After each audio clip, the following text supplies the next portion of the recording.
है hello arenes को बनाने की फ्रॉम हेलोजिनेशन। हेलोजिनेशन का मतलब होता है हेलोजन को ऐड कराना रिंग के ऊपर। अब ये एक टाइप की रिएक्शन जो है वो है इलेक्ट्रोफिलिक सब्स्टिट्यूशन, यानी कि इलेक्ट्रॉन स्नेही प्रतिस्थापन अभिक्रिया। इलेक्ट्रॉन स्नेही कौन होता है? प्लस वाला। इलेक्ट्रोफिलिक सब्स्टिट्यूशन रिएक्शन है ये एक टाइप की। इसमें एक इलेक्ट्रोफाइल बनाना पड़ता है पहले। तो पहले यहाँ पे इलेक्ट्रोफाइल का फॉर्मेशन होगा, यहाँ पे Cl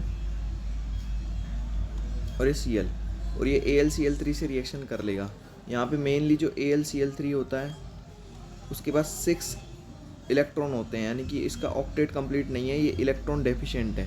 यहाँ पे इलेक्ट्रॉनों की कमी होती है, और जिसके पास इलेक्ट्रॉनों की कमी होगी वो इलेक्ट्रॉन को ग्रहण करना चाहेगा, इसलिए उसको अपन क्या कहेंगे? लुईस एसिड, लुईस अम्ल की तरह व्यवहार करेगा, क्योंकि पास इसके पास इलेक्ट्रॉनों की कमी है, तो इलेक्ट्रॉन एक्सेप्ट कर लेगा अपने पास। तो यहाँ पे इलेक्ट्रॉन कहाँ से लेगा? यहाँ से लेगा। ये इलेक्ट्रॉन इसको अपने डोनेट कर देगा, जिससे किसका फॉर्मेशन हो जाएगा? ये दोनों आपस में मिलके बना देंगे Cl तो प्लस, और प्लस में AlCl4 माइनस का फॉर्मेशन हो जाएगा। अब ये जो प्लस वाला है ना अपने पास, ये अपना बिहेव किसकी तरह करेगा? इलेक्ट्रोफाइल की तरह, यानी कि इलेक्ट्रॉन स्नेही की तरह। ठीक है,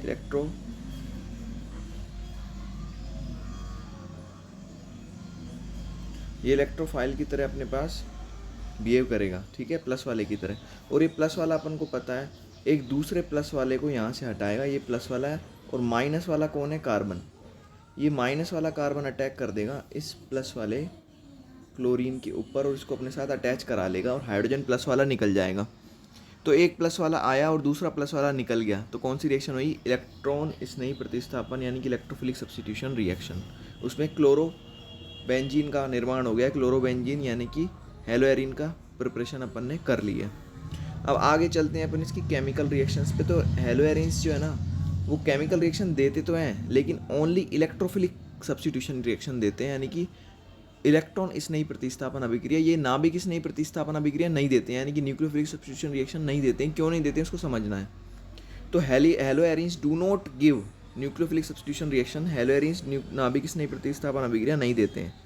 क्यों नहीं देते हैं? Due to these reasons. उसमें क्या क्या रीज़न है, क्या क्या कारण है? वो 4 कारण अपन मेनली देखेंगे। देखो, तुमको पता है कि बेंजीन रिंग के चारों तरफ क्या होते हैं? डबल बॉन्ड होते हैं। ये 3 जो डबल बॉन्ड है ये रोटेट करते रहते हैं, अपन को पता है इनका रोटेशन होता रहता है इस तरीके से, ठीक है। और ये रोटेशन करते हैं तो ये बॉन्ड में कौन होते हैं? एक बॉन्ड में 2 इलेक्ट्रॉन होते हैं, तो इलेक्ट्रॉन ही तो घूम रहे हैं, और इलेक्ट्रॉन के ऊपर चार्ज क्या होता है? माइनस का। तो माइनस चार्ज जब चारों तरफ रोटेट कर रहा है, तो ये नाभिक स्नेही जो कि नेगेटिव वाला है न्यूक्लियोफाइल, वो अटैक कैसे कर सकता है? वहाँ पे तो रिपल्शन करेगा ना। ये माइनस वाला उस माइनस से क्या करेगा? दोनों के बीच में क्या होगा? रिपल्शन होगा, प्रतिकर्षण होगा। तो यहाँ पे जब प्रतिकर्षण होने वाला है, रिपल्शन होने वाला है, प्रतिकर्षण होने वाला है, तो क्या ये रिएक्शन हो सकती है? नहीं हो सकती। तो इसका और कारण देखो नेक्स्ट। दूसरा कारण है अनुनाद। इसको समझना अच्छे से एक बार।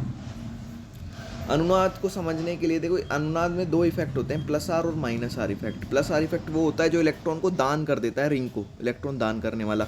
और माइनस आर इफेक्ट वो होता है जो इलेक्ट्रॉन ग्रहण कर लेता है रिंग से ऊपर की तरफ। तो इन दोनों को आगे डिटेल में समझेंगे। अब यहाँ पे ये प्लस आर इफेक्ट वो दर्शा सकते हैं जिनके पास एक्स्ट्रा इलेक्ट्रॉन हो, वही तो दान कर पाएगा जिसके पास एक्स्ट्रा इलेक्ट्रॉन होंगे। तो यहाँ पे क्लोरीन के पास है ना 3 लोन पेयर है, और ये आसानी से अपना लोन पेयर यहाँ पे दान कर सकता है और आगे अनुनाद को बढ़ा सकता है।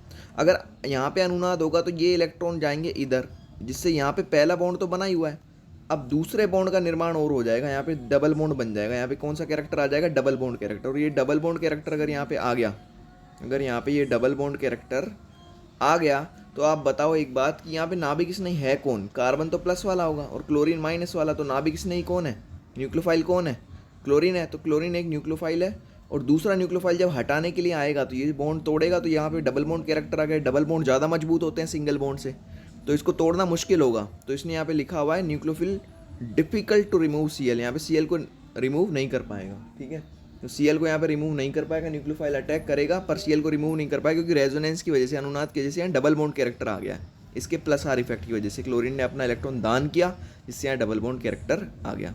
इसकी वजह से न्यूक्लियोफाइल इस बॉन्ड को ब्रेक नहीं कर पाएगा, क्लोरीन को हटा के खुद नहीं जुड़ पाएगा। तो दूसरा कारण ये है, ये रिएक्शन आसानी से नहीं हो सकती। तीसरा कारण क्या है कि यहाँ पे जो कार्बन है ना उसके पास 3 सिग्मा बंद है, 1, 2 और ये 3, और 3 सिग्मा पे हाइब्रिडाइजेशन कौन सा होता है? संकरण कौन सा होता है?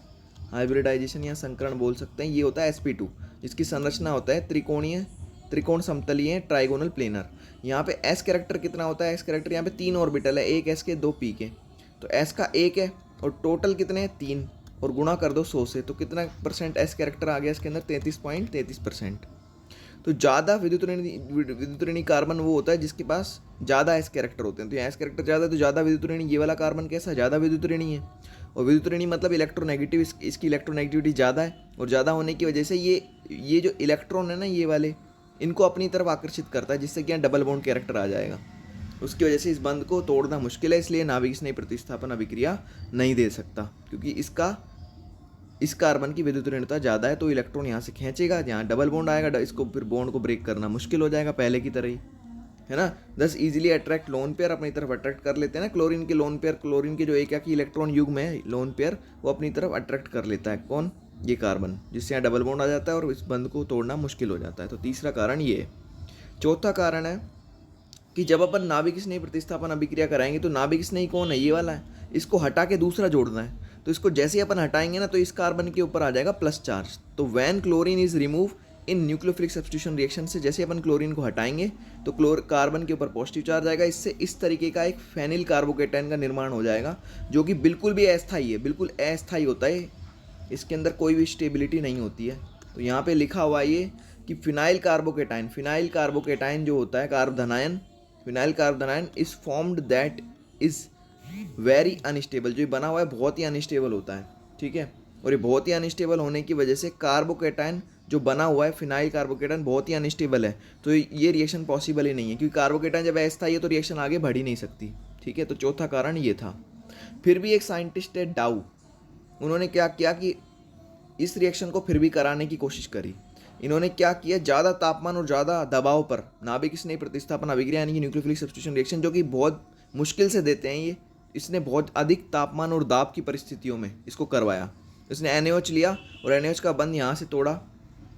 इस तापमान पे बंध यहाँ से टूटता है, यहाँ से जैसे ही बंध टूटेगा तो O के ऊपर नेगेटिव और H के ऊपर पॉजिटिव आ जाएगा। ये नेगेटिव वाला फिर इस कार्बन पे प्लस वाले पे अटैक कर देगा और ये इलेक्ट्रॉन यहाँ से ले जाएगा, यहाँ नेगेटिव साइन आएगा, ये अटैक कर देगा इस वाले H पे, ठीक है। तो यहाँ से तो निकल गया HCl, H और Cl आपस में निकल गए, ये रहा HCl निकल गया। और यहाँ पे कौन जुड़ जाएगा कार्बन पे? ONA जाके कार्बन पे जाके जुड़ गया, O के ऊपर माइनस, Na के ऊपर प्लस। फिर HCl से रिएक्शन कराई, HCl से रिएक्शन कराते हैं, जिससे क्या होता है, ये नेगेटिव वाला तो Na पे अटैक कर देगा, जिससे NaCl निकल जाएगा और H जुड़ जाएगा कहाँ पे? O के साथ, तो क्या बन गया? फिनॉल बन गया। तो इस तरीके से इसने रिएक्शन करवा के दिखाई थी, ठीक है।